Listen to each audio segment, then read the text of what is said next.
누가복음 15장 25절에서 32절까지 말씀 제가 봉독해 올리겠습니다.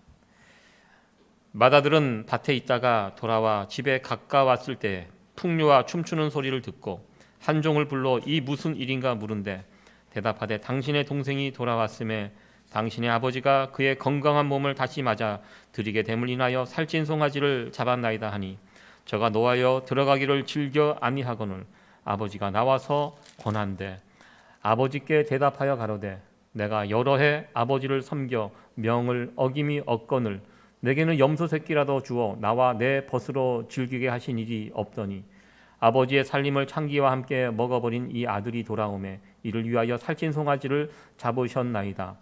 아버지가 이르되 예 너는 항상 나와 함께 있으니 내 것이 다 내 것이로되 이 내 동생은 죽었다가 살았으며 내가 잃었다가 얻었기로 우리가 즐거워하고 기뻐하는 것이 마땅하다 하니라.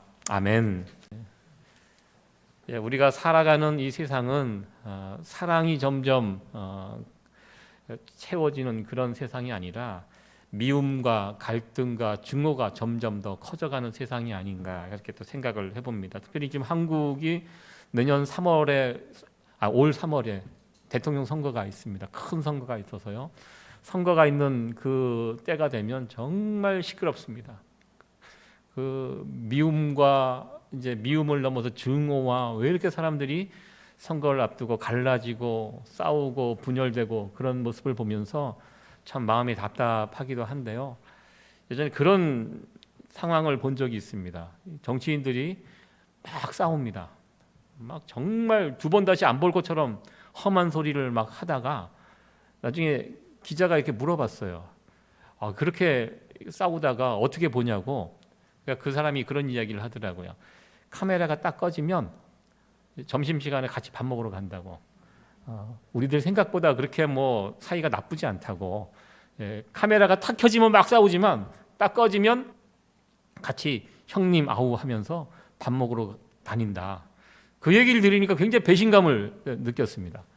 야, 우리가 저런 것도 모르고 서로 그런 모습을 보고 국민들은 나눠져서 싸우고 또 미워하고 증오하고 그러고 있구나. 여러분들 생각보다 그렇게 심각한 상황 아닙니다. 뭐 누가 잡든 세상이 그렇게 바뀌지 않습니다. 여러분들 그런 경험 해보지 않으셨습니까? 그동안 이제 한국은요 대통령 한 사람 바뀌었다고 해서 세상이 막 뒤집어지고 바뀌고 그런 나라 아닙니다. 미국도 그렇잖아요. 미국도 공화당에서 또 민주당에서 대통령이 나와도 이제 한 사람이 무언가를 다 할 수 있는 그런 시스템은 아닌 것 같습니다. 그러니까 너무 여러분들 그 일에 몰두하지 마시고 좀 저도 이제 시민권자가 됐기 때문에 예전에 영주권 있을 때까지만 해도 투표는 했습니다. 제가 한국에 뭐 국회의원 선거나 대통령 선거 있으면 투표를 했는데요. 여러분들 대부분 다 투표 못 하시죠? 투표 그냥 관람자로 관객으로 재미있게 관람만 하시면 됩니다. 나름대로 마음에 원하는 분들이 있을 줄로 아는데요. 너무 그것 때문에 그렇지 않은 사람들과 이렇게 척지고 싸우고 미워하고 막 증오하고 그럴 필요 없다는 것입니다. 오늘 말씀은 누가복음에서 가장 유명한 누가복음 15장에 나오는 탕자의 비유에 관한 말씀입니다. 지금 누가복음에 있는 말씀을 처음부터 이렇게 다루고 있는데요. 다 다루지는 않습니다. 누가복음의 말씀을 다룰 때 반드시 언급해야 될 성경 본문이 누가복음 15장에 있는 말씀입니다. 특별히 탕자의 이야기를 다룰 때 집 나간 둘째 아들 그리고 그가 돌아올 때 아버지가 반겨주시고 굉장히 감동적인 스토리입니다. 그러나 이 누가복음 15장에 나오는 탕자의 이야기는 중요한 인물이 3명이 있습니다. 집 나간 둘째 아들 그리고 집에 머물러 있던 큰아들 그리고 아버지 3사람의 이야기입니다. 오늘은 특별히 집에 머물러 있었던 큰아들의 관점으로 큰아들을 중심으로 이 탕자의 이야기를 살펴보기를 원합니다. 어떻게 보면 우리들은 집 나간 둘째 아들보다 집에 머물러 있었던 큰아들 쪽에 가까운 사람들입니다. 집을 나간다는 거 이거 쉽게 할 수 없는 경험입니다. 대부분 주일날 이렇게 교회에 오시는 분들은 집을 나가본 경험이 거의 없는 분들입니다. 신앙생활 잘 하시고 처음부터 하나님 잘 섬기고 여기까지 오신 분들이기 때문에 어떤 면에서 집 나간 둘째 아들이 아니라 집에 늘 머물러 있었던 큰아들 쪽에 가까운 것이 우리들입니다. 그래서 오늘은 누가복음 15장에 나오는 이 유명한 이 탕자의 비유 가운데 큰아들의 이야기를 함께 나누려고 합니다. 누가복음 15장을 보면 중요한 비유가 세 가지가 나오는데요. 이 세 비유를 이렇게 보시면 그 주제가 같아요. 다른 내용이 아닙니다. 다 잃어버린 것을 찾는 것에 관한 그런 말씀인데요. 이 누가복음 15장의 배경이 되는 말씀이 누가복음 15장 1절과 2절에 나와 있습니다. 예수님께서 이 비유를 말씀하신 그 배경이 나와 있습니다. 1절과 2절 말씀 같이 한번 읽어보도록 하겠습니다. 시작. 모든 세리와 죄인들이 말씀을 들으러 가까이 나아오니 바리새인과 서기관들이 원망하여 가로되 이 사람이 죄인을 영접하고 음식을 같이 먹는다 하더라. 아멘. 이것이 오늘 이 비유가 나오게 된 배경이 되는 말씀입니다. 당시 바리새인과 서기관들, 종교 지도자들입니다. 그들은 세리와 죄인들에게는 말씀을 가르치지 않았습니다. 그 당시 하나님의 말씀을 맡은 사람들이 바리새인 서기관들인데요. 일반 백성들에게, 유대인들에게는 말씀을 다 가르쳤지만 이방인들에게는 말씀을 가르치지 않고요. 특별히 세리, 죄인들 이런 자들에게는 하나님의 말씀을 가르치지 않았습니다. 예수님은 어땠습니까? 예수님은 이방인들에게도 말씀을 가르치시고 세리와 죄인들에게도 말씀을 가르쳤습니다. 그래서 여기 보면 모든 세리와 죄인들이 예수님께 나와 예수님을 통해서 배우고 있는 상황인데요. 이 모습을 바리새인과 서기관들이 굉장히 못마땅하게 기분 나쁘게 그 모습을 바라보고 있었습니다. 이 상황을 예수님께서 아셨습니다. 그래서 오늘 특별히 누구에게 말씀을 주셨냐면 바리새인과 서기관들에게 누가복음 15장의 비유의 말씀 세 가지 비유를 연달아서 세 개를 같은 내용의 같은 주제의 비유를 하셨습니다. 100마리 양 가운데 잃어버린 한 마리, 10개의 동전 가운데 잃어버린 동전 하나, 그리고 두 아들 가운데 잃어버린 둘째 아들, 그 잃어버린 것을 찾는 것에 대한 이 비유를 연달아 성경 어디를 봐도 같은 비유가 이렇게 비슷한 비유가 세 개 모아져 있는 곳이 없습니다. 여기에만 유일하게 만큼 예수님께서 강조하신 것입니다. 바리새인과 서기관들에게 이 지금 너희들이 나를 미워하고 죄인들과 같이 어울리고 있는 이 상황들을 못마땅해 하는데 그것이 이 상황이 어떤 상황인지를 예수님께서 세 번에 걸쳐서 강조하시면서 이 비유의 말씀을 하셨는데요. 이 문제가 그만큼 중요한 문제라는 그런 뜻이기도 합니다. 사실 어떻게 보면 바리새인과 서기관들이 예수님을 못마땅하게 바라보면서 비난하는 이런 장면은 그렇게 잘못된 장면은 아닙니다. 충분히 이해할 수 있는 장면입니다. 왜냐하면 그 당시 이 세리라는 사람들, 요즘 말로 하면 세금을 거두는 세금 징수원들입니다. 그 당시 예수님 당시 세리들은 어떤 사람들의 시각이 어땠냐면 그 이스라엘의 원수의 나라 로마 정부의 수구리고 그들과 야합해서 동족 이스라엘 백성들의 고혈을 빨아먹는 아주 파렴치한 사람들의 대명사가 바로 세리였습니다. 쉽게 말하면 이런 상황입니다. 우리 예전에 한국이 일본에게 나라를 빼앗기고 오랫동안 고생을 했습니다. 그 시절 일본 사람들 밑에서 일본 사람들과 손을 붙잡고 자신들의 이익을 취하고 더 나아가서 한국 사람들을 괴롭혔던 사람들, 친일파라고 이야기합니다. 지금 나라가 독립된 지 80년이 넘었지만 아직도 친일파하면 국민들의 미움의 대상입니다. 이 상황과 비교해서 여러분 생각하시면 됩니다. 세리들 누굽니까? 그 당시 친일파들이었습니다. 그러니까 가뜩이나 나라야 사랑을 아주 극진히 했던 이스라엘 백성들이 세리들 하면 치를 떨었습니다. 저 하나님의 백성 이스라엘을 배신하고 그 로마 정부에 빌붙어서 기생하는 기생충과 같은 인간들, 바리새인과 서기관들이 특별히 또 유대인들이 세리를 바라보는 시각이 그러하였습니다. 그런데 예수님께서 그런 말도 안 되는 파렴치한 그런 자들과 어울리고 식사도 하고 교제하고 하나님 말씀을 가르치니까 바리새인과 서기관들이 굉장히 못마땅한 것이 당연하십니다. 그들뿐만 아니라 일반 유대인들도 예수님이 아무리 그래도 그렇지 저 사람들하고는 좀 어울리지 않았으면 좋겠다. 그래서 예수님도 사람을 사귀는 어떤 최선의 기준이 있어야 되는데 저들은 아니다. 그 당시 이런 생각이 사람들 사이에 팽배했던 것 같습니다. 이런 상황을 우리 예수님께서 보셨습니다. 그래서 지금 너희들이 가지고 있는 그 시각이 잘못됐다는 것입니다. 그것을 강조하시기 위하여 오늘 이 비유, 누가복음 15장의 세 가지 비유를 동시에 예수님께서 말씀을 해 주셨습니다. 지금 너희들 하나님을 잘 섬긴다는 바리새인 서기관들이 하나님을 오해하고 있다는 것입니다. 하나님의 마음은 너희들과 다르다. 이 오늘 비유의 내용이 그것입니다. 이 참 어떻게 보면 쉽지 않은 비유의 내용입니다.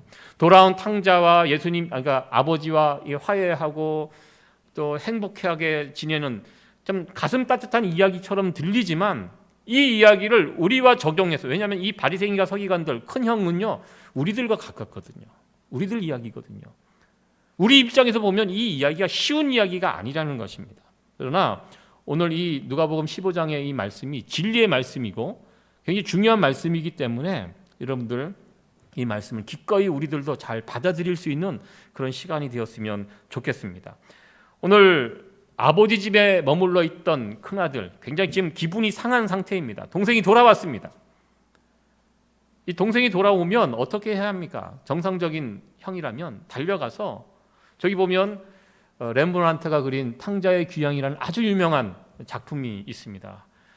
이 그림을 보면요, 이 누가복음 15장의 탕자의 이야기의 내용이 고스란히 담겨져 있습니다. 그 그림을 유심히 보시면 동생이 지금 머리가 뭐 다 빠지고 신발도 벗겨져 있고 옷도 뭐 형편없는, 밖에서 거의 죽어가는 그 동생이 집에 돌아옵니다. 지금 반겨주는 분은 그 집의 아버지입니다. 그러면 저기에 또 다른 인물들이 이렇게 있습니다. 저기 형이 있습니다. 딱 보시면 아시겠죠? 형이 누굴까요? 제일 크게 그려져 있는. 가만히 보시면 아버지와 옷이 비슷합니다. 복장이 비슷하고 외모 생김새도 수염이 이렇게 있고. 그런데 지금 큰형이 굉장히 못마땅하게 그 장면을 바라보고 있는 모습입니다. 이 누가복음 15장의 분위기를 정말 잘 살린 작품입니다. 지금 큰형과 아버지와 동생 사이에 거리가 있어요. 위에서 밑으로 내려다보고 있습니다. 못마땅합니다. 어떻게 보면 큰형도 아버지와 같이 동생 자리에 내려가서 와락 껴안고 살아 돌아와서 너무 반갑다, 같이 기쁨의 눈물을 흘리고 환영하고 그래야 되는데, 지금 저 그림에서 보면, 이 누가복음 15장에 나오는 탕자의 이야기에 보면 큰아들은 그렇게 하지 않습니다. 저 그림에 있는 모습 그대로 동생을 반겨주는 아버지를 못마땅하게, 동생을 못마땅한 눈으로 위에서 바라보고 있는 아주 거만한 그런 모습의 큰형의 모습을 이 그림을 통해서 보게 되는데요. 누가복음 15장에 나오는 큰형 맏아들의 모습이 이와 같았다는 것입니다. 집에 머물러 있던 맏아들, 문제 있습니다. 오늘 문제 세 가지를 함께 살펴보려고 합니다. 첫 번째 문제가 무엇입니까? 큰아들은요, 아버지를 잘 몰랐습니다. 아버지의 마음을 잘 헤아리지 못했다는 것입니다. 큰아들은요, 한 번도 아버지 집을 떠난 적이 없습니다. 그래서 늘 아버지 집에 같이 살았어요. 같이 살았는데 중요한 것은 같이 살았지만 아버지가 어떤 분인지 정확하게 이해를 하지 못했다는 것입니다. 어떻게 이런 아들을 받아줄 수가 있는가? 사실 아버지의 재산은요, 아버지가 돌아가셔야지만 줄 수 있습니다. 자식에게. 근데 이것을 둘째 아들이 아버지를 찾아가서 나 재산 미리 땡겨주세요, 아버지 돌아가실 때까지 기다릴 수 없다고 굉장히 불효막심한 둘째 아들입니다. 근데 아버지가 들어줘요. 3분의 1 정도. 아버지가 돌아가시면 둘째 아들은 3분의 1이 재산이 들어가고요. 큰아들은 3분의 1을 받습니다. 그 3분의 1을 받아가서 먼 나라에 가서 그 돈을 가지고 허랑방탕하게 사용하고 다 떨어지고 죽지 못해서 지금 돌아온 것입니다. 마지 못해서 이 집에 돌아온 것입니다. 그런데 그 아들을 아버지가 그냥 받아주시고 그리고 잔치를 지금 벌였습니다. 그러니까 큰아들은 생각하는, 이게 잔치 벌일 일인가? 이 창피한 일, 이 부끄러운 일인데 이 잔치 벌일 일인가라는 것입니다. 이 아들은요, 아버지의 마음이 지금 어떠한지를 전혀 헤아리지 못하고 있는 그런 상황입니다. 이 오늘 누가복음 15장에 나오는 세 가지 비유의 초점이 무엇입니까? 잃어버린 것을 다시 찾는 것입니다. 잃어버린 것, 원래 내 것이었는데 잃어버려. 근데 그것을 다시 찾는 그 기쁨이 어떠한가? 이 세 가지 비유 다 이것을 이야기하고 있습니다. 우리 하나님이 어떤 분입니까? 잃어버린 거 포기하지 않는 분이라는 것입니다. 잃어버린 것을 찾는데 언제까지 찾는가? 찾을 때까지 찾도록 찾는 것. 이것이 하나님 아버지의 마음이라는 것입니다. 특별히 자식을 포기하는 부모 없습니다. 이 세상에. 자식을 포기하는 부모가 어디에 있겠습니까? 제3자는 포기할 수 있습니다. 몇 번 해보다가 안 되면 쉽게 포기합니다. 그러나 부모는 자식 절대로 포기하지 않습니다. 가끔 이곳에서도 미아를 찾는, 잃어버린 자식을 찾는 광고를 볼 때가 있습니다. 미국에서도 많은 아이들을 잃어버린다고 합니다. 그래서 그것이 공익 광고로 만들어져서 아이를 찾는 광고들이 꾸준히 나오게 되는데요. 뭐 잃어버린 지 일주일 됐고 한 달 됐고 어떤 광고는 10년, 20년이 돼도 그 광고가 꾸준히 나옵니다. 20년이 지났기 때문에 어떻게 변했었을지 컴퓨터 그래픽으로 작성을 해갖고 그 잃어버릴 때 그 장면과 지금쯤 아마 이렇게 되었을 것이라는 그 사진을 이렇게 만들어서 지금도 20년이 지나도 잃어버린 내 자식을 찾고 있는 그 부모의 모습들, 마음을 생각해 보게 됩니다. 같이 부모의 입장으로서 그 광고를 이렇게 보면 마음이 짠해집니다. 야, 얼마나 힘들까? 얼마나 힘들까? 근데 그 부모들은요, 이 잃어버린 자식 언제까지 찾습니까? 찾을 때까지 찾는다는 것입니다. 찾아야지 끝납니다. 시신이라도, 흔적이라도 찾아야지 끝나지, 그걸 찾지 못하면 끝까지 포기하지 않고 찾는 것이 부모의 심정입니다. 아이, 그만 찾아요. 많이 찾았잖아요. 할 만큼 했습니다. 아유, 다른 자식 있잖아요. 그 자식 잊어버리고 이제 집에 있는 이 자식 신경 쓰면서 우리끼리 행복하게 삽시다. 야, 이게 이제 이론적으로 가능하지만 이게 마음으로 이게 안 된다는 것입니다. 부모이기 때문에. 내 자식, 잃어버린 자식 찾아야 한다. 누가복음 15장의 포인트가 그것입니다. 잃어버린 양을 잃어버렸어요. 찾을 때까지 찾습니다. 동전 잊어버리면 찾을 때까지 찾습니다. 내 아들이 돌아올 때까지. 아버지가 둘째 아들이 집을 나간 이후에 아들이 다시 돌아올 때까지 항상 아들이 돌아오면 나타날 그 장소를 바라봅니다. 매일매일 그것이 일과입니다. 내 아들이 만약에 돌아온다면 나타날 그 지점을 날마다 뚫어지게 바라보고요. 아까 그 그림에 보면 아버지가 눈이 멀어 있습니다. 애타게 아들을 찾는다고 그 장소를 너무너무 뚫어지게 바라보다가 눈먼 아버지로 렘브란트가 그림에 그려넣었습니다. 이 누가복음의 아버지의 마음을 정말 잘 묘사한 그런 작품이 아닌가 이렇게 생각을 해봅니다. 큰아들은 그런 아버지와 함께 한 집에 같이 살았는데 이것을 몰랐습니다. 같이 살았지만 아버지의 마음이 그런지 헤아리지 못했습니다. 조금만 신경 써도 지금 아버지의 마음이 어디에 있는지 알 수 있었습니다. 그런데 큰아들은 그거 신경 쓰지 않았다는 것입니다.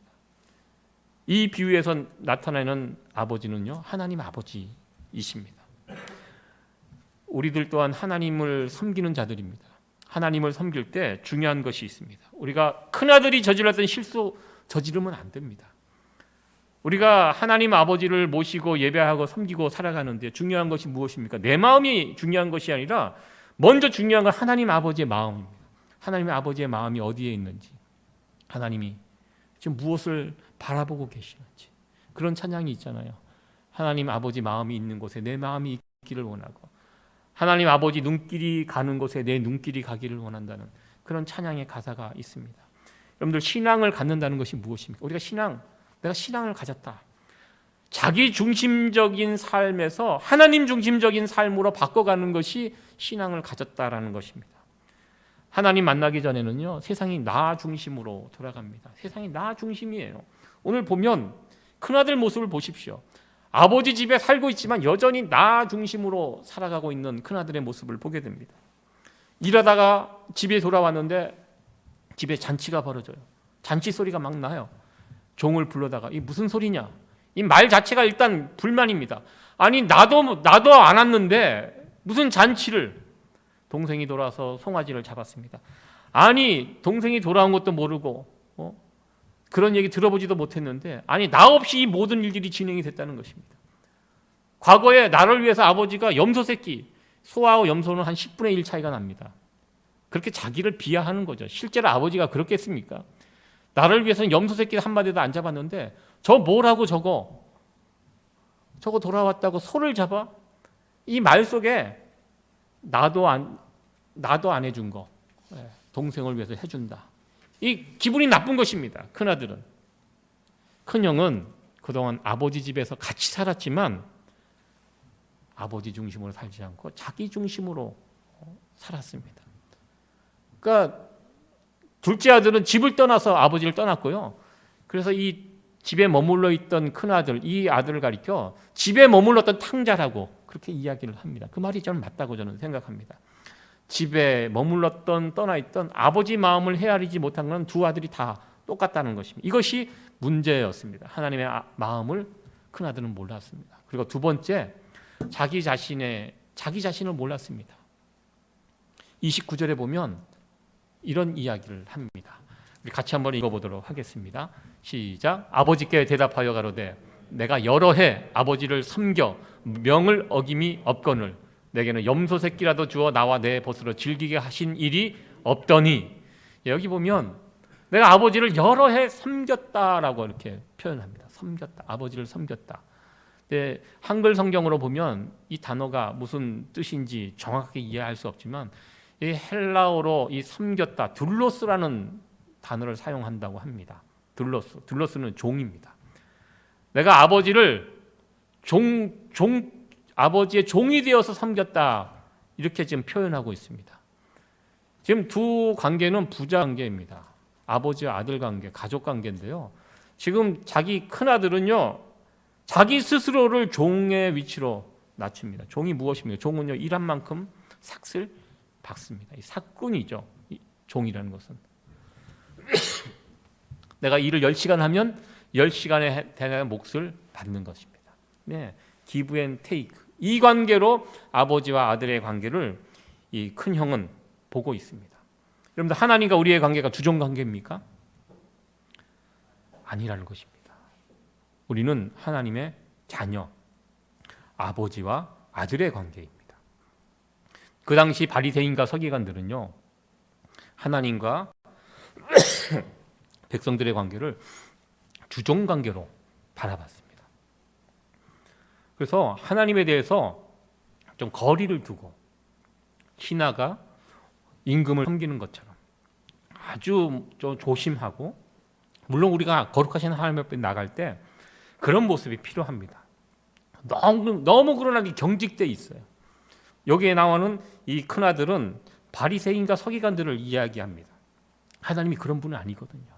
근데 예수님께서 오셔서 그런 말씀을 하셨습니다.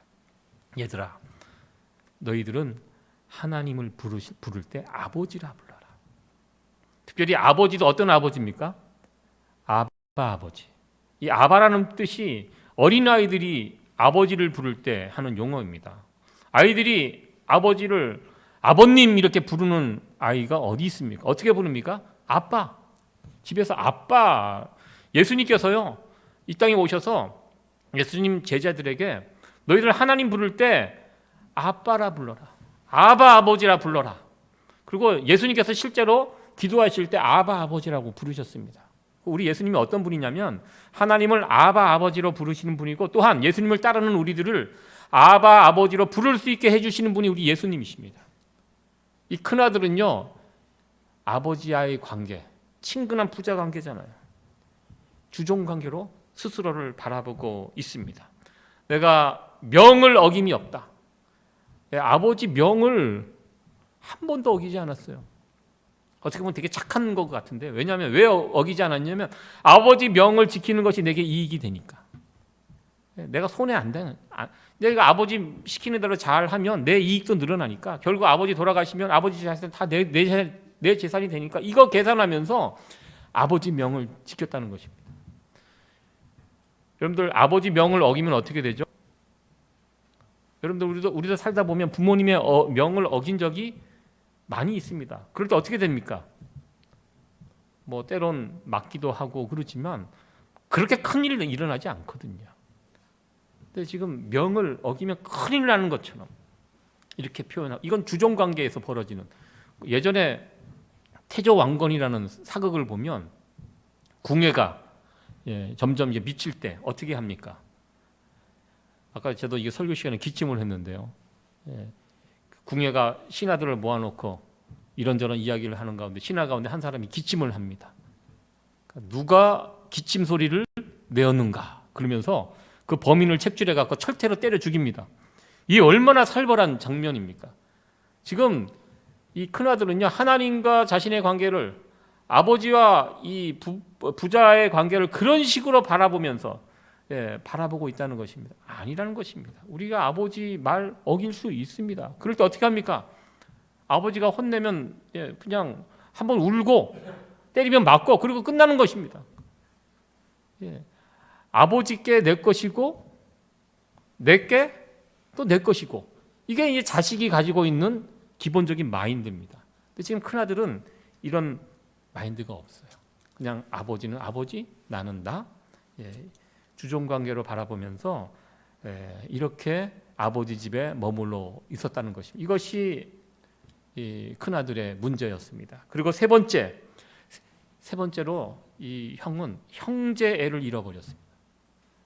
오늘 말씀에 보면 이런 이야기가 있습니다. 30절 말씀 같이 한번 읽어보도록 하겠습니다. 시작. 아버지의 살림을 창기와 함께 먹어버린 이 아들이 돌아오매 이를 위하여 살찐 송아지를 잡으셨나이다. 지금 돌아온 사람이 누굽니까? 자기 동생입니다. 내 동생이 돌아왔다는 이야기 절대 하지 않습니다.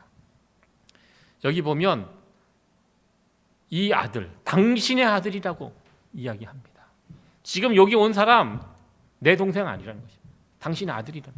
당신의 아들이라는 그런 표현을 쓰면서 분노하고 있습니다. 너는 더 이상 내 동생 아니다. 내 기준으로 의하면 너는 이미 이 선을 넘어간 자이기 때문에 난 너 동생으로 부를 수 없다는 것입니다. 굳이 부른다면 당신 아들입니다. 아버지 아들입니다. 이렇게 부르고 있습니다. 여러분들, 이 집에 형제가 많은 집안도 아닙니다. 성경에 보면 11절에 보면 이 집에 형제가 딱 둘입니다. 두 사람. 여러분, 형제지간 이렇게 보면 형제지간에 우애 있게 지내시는 분들 계십니까? 어렸을 때는 이 형제지간에 이렇게 우애 있게 지내지만 나이 먹어가면서 이렇게 보면 형제 우애가 넘치는 집안이 그렇게 많지 않은 것 같아요. 자매들은 잘 지내는 것 같아요. 나이를 먹어도 자주 연락하고 친하게 잘 지내는데, 형제들은, 저희 집도 이렇게 보면 저희 아버님 삼형제인데요, 이렇게 살갑게 지내는 거 제가 못 봤어요. 저희 아버지가 오면 늘 저희 작은 아버님 피해서 나가시고, 들어오시면 나가시고, 저도 삼형제거든요. 저도 삼형제인데 이렇게 보면 오늘 설교를 준비하면서 생각해 보니까 제 둘째 동생하고 1년에 한 번도 어떨 때는 연락을 잘 안 하는 것 같아요. 참 부끄러운 고백입니다. 제가 뭐 싸워서 이렇게 뭐 사이가 틀어지고 그렇지 않거든요. 근데 좀 자주 연락을 좀 해야 되겠구나. 나도 나지만 동생도 연락을 안 해요, 저에게. 그래서 나라도 좀 연락을 좀 자주 해야 되겠다. 야, 이렇게 어디 나중에 한국 가서 이렇게 보면 몰라볼 수도 있겠다라는 생각이 드니까 겁이 나더라고요. 이 형제지간에 이렇게 지내면 저도 불안하게도 저희 집도 아들만 둘인데요. 또 아버지 닮아갖고 얘네들도 나중에 커서 그렇게 지내면 안 될 텐데, 아직까지는 사이좋게 아주 잘 잘 지냅니다. 두 형제가. 그래서 제가 신기하게 바라보고 있어요. 아, 형제들이 이렇게 잘 지낼 수도 있구나. 제가 이렇게 보면서 저에게 없는 것이 있어서 너무 좋은데요.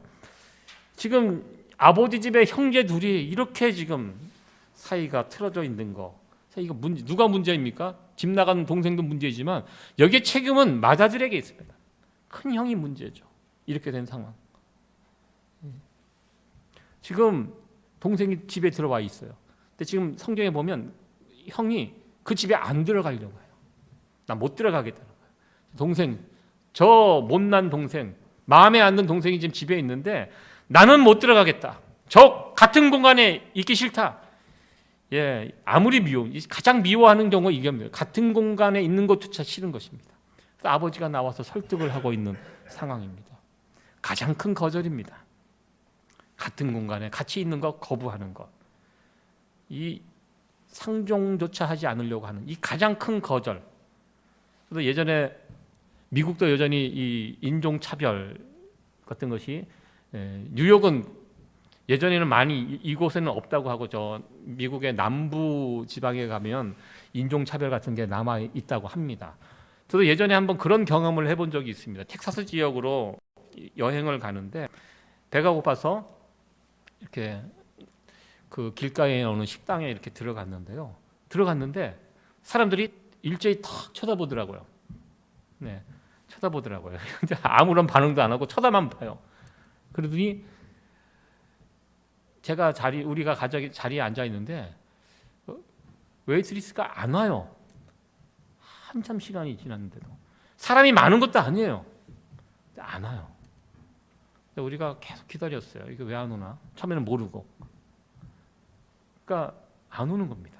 안 와요. 주문을 받으려고 오질 않습니다. 저도 한 고집 하기 때문에 끝까지 기다렸어요. 결국 이제 먹고 갔는데 음식을 주문해서 한참 만에 하고 왔는데 굉장히 기분 나쁜 그런 경험을 했습니다. 아, 같이 있는 것을 싫어하는구나, 이 사람들이. 막 와서 해코지하고 그러지는 않아도 일단 같은 공간에 이렇게 있는 것을 부담스러워하는구나. 미국에 예전에 그러지 않았습니까? 흑인과 백인이 같은 버스 타지 않고 같은 화장실 쓰지 않고 같은 식당에 들어가지 않고 철저하게 같은 공간에 있지 않는, 이게 상대방에 대한 최고의 격려하는 것이 그것입니다. 지금 큰아들이 지금 그거 하고 있는 것입니다. 나 이 싫다. 그 같은 공간에서 같은 숨쉬기도 싫다라고 지금 그 동생에 대해서 매몰차게 대하고 있는 이 큰형의 모습을 보게 됩니다. 오늘 말씀의 제목이 맏아들의 사명입니다. 이 맏아들이요, 우리라고 제가 말씀을 드렸습니다. 예수님을 오래 믿은, 아버지 집을 떠나본 적이 없는 우리들, 우리가 큰아들로서 그렇다면 어떻게 해야 하는가? 우리가 큰아들인데 큰아들로서 어떻게 해야 하는가? 오늘 세 가지 지적을 했는데 이 세 가지 이 부분을 고치면 됩니다. 어떻게? 오늘 비유의 말씀을 잘 듣고 하나님 아버지의 마음, 우리 신앙생활에 중요한 것은 내 마음이 아니라 하나님 아버지의 마음이라는 것입니다. 하나님 아버지의 마음이 지금 어디에 있는지, 지금 하나님 아버지의 마음이요, 이 교회 안에 있는 우리들에게 있지 않아요. 물론 우리들에게 있지만 이 교회라는 울타리 밖에 있는 자들, 잃어버린 자들에게 우리 하나님 아버지의 마음이 가 있다는 것입니다. 우리 또한 아버지의 눈길을 따라, 마음을 따라 이 교회 울타리 밖에 있는 자들에 대해서 우리가 좀 더 관심을 가지고 우리가 그 사람들을 지켜볼 필요가 있다는 것입니다. 우리가 큰 아들로서 해야 할 일이 바로 그 일이라는 것입니다. 내 마음, 내 중심으로 살아가는 것이 아니라 하나님 중심, 그리고 이웃 중심으로 우리가 이것을 바꿔갈 때, 그것이 이 비유를 주신 예수님이 왜 이 비유를 주셨습니까? 이렇게 하지 말고 고치라는 얘기입니다. 너희들 잘못했으니까 이 부분을 고쳐라. 우리가 고쳐야 할 것, 우리가 신앙생활을 할 때 내 마음에만 너무 초점을 맞추지 마시고 하나님 마음으로 이웃들에게 우리의 눈과 마음이 옮겨갈 수 있는 이런 사람이 되어야 하고요. 그리고 두 번째, 우리와 하나님의 관계는 친근한 관계입니다. 부모와 자식 관계입니다.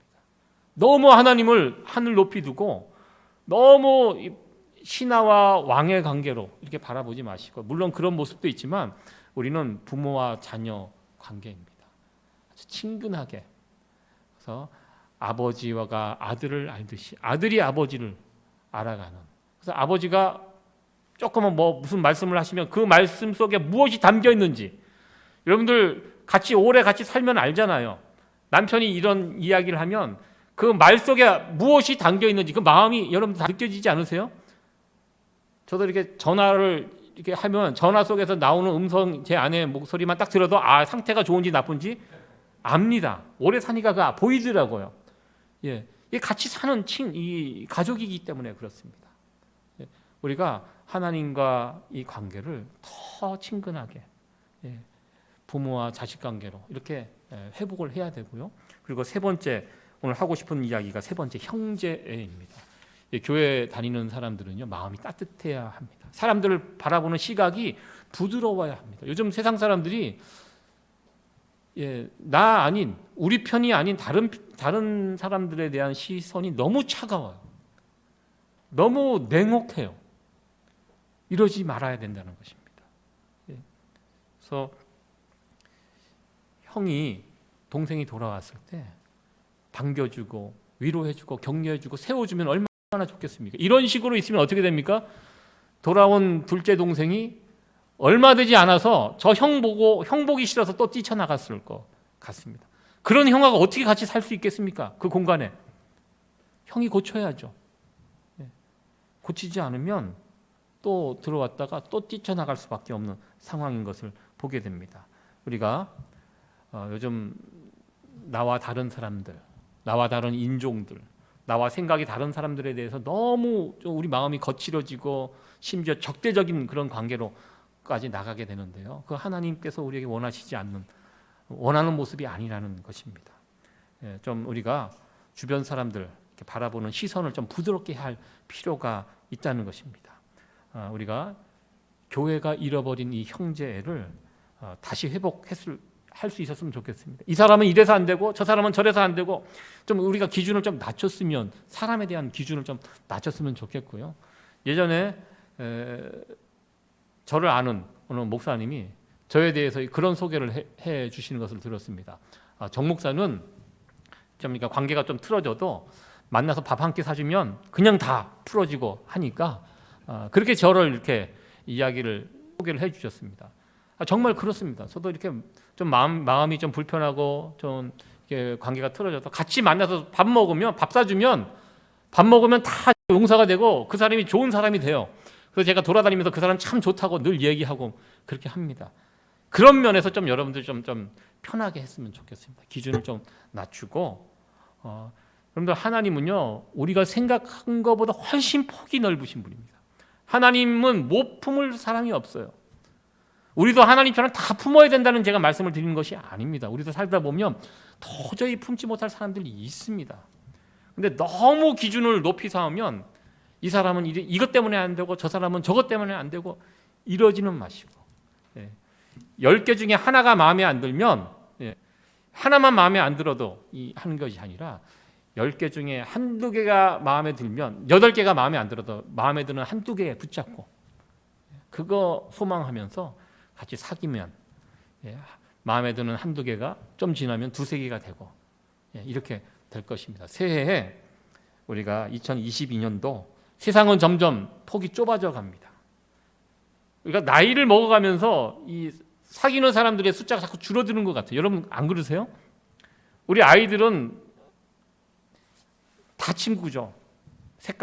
피부 색깔과 상관없이. 또 아이들도 보니까요. 고등학교 올라가고 대학교 올라가면 자기 사귀는 그 친구의 범위가 달라지더라고요. 어른들도 마찬가지인 것 같아요. 나이를 먹어가면 먹어갈수록 점점 좁아져요. 이 인간관계의 그 폭이. 이러면 안 된다는 것입니다. 오늘 마지막 말씀에 이렇게 되어 있습니다. 우리 32절 말씀 같이 한번 읽어보도록 하겠습니다. 시작. 이 내 동생은 죽었다가 살았으며 내가 잃었다가 얻었기로 우리가 즐거워하고 기뻐하는 것이 마땅하다 하니라.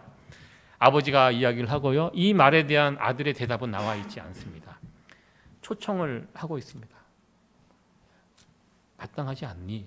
이렇게 하는 것이 마땅하지 않니? 이렇게 물어봤을 때 큰형이 무엇라고 대답했는지 모르겠습니다. 이 예수님의 초청에 우리는 맞습니다. 예수님 말씀이 맞습니다. 그렇게 하겠습니다. 우리는 이 예수님의 이 초청에 이렇게 기꺼이 응답하며 나갈 수 있는 그런 저와 여러분들 되었으면 참 좋겠습니다. 특별히 올 한 해 많은 사람도 사귀시고 우리의 교제의 폭이 더 넓어져서 정말 우리가 예수 믿는 것이 무엇인지, 예수 믿는 사람들 참 마음이 따뜻한 사람들이다. 만나서 교제하면 참 기분이 좋아지고 행복해지고, 참 힘든데 교회 다니는 사람들, 특별히 우리 세이비어 교회 성도들을 만나서 교제하면 너무 좋다. 이런 평가와 인정을 받을 수 있는 우리 세이비어 교회 성도 여러분들 되어지기를 간절히 축원합니다. 네, 기도하시겠습니다.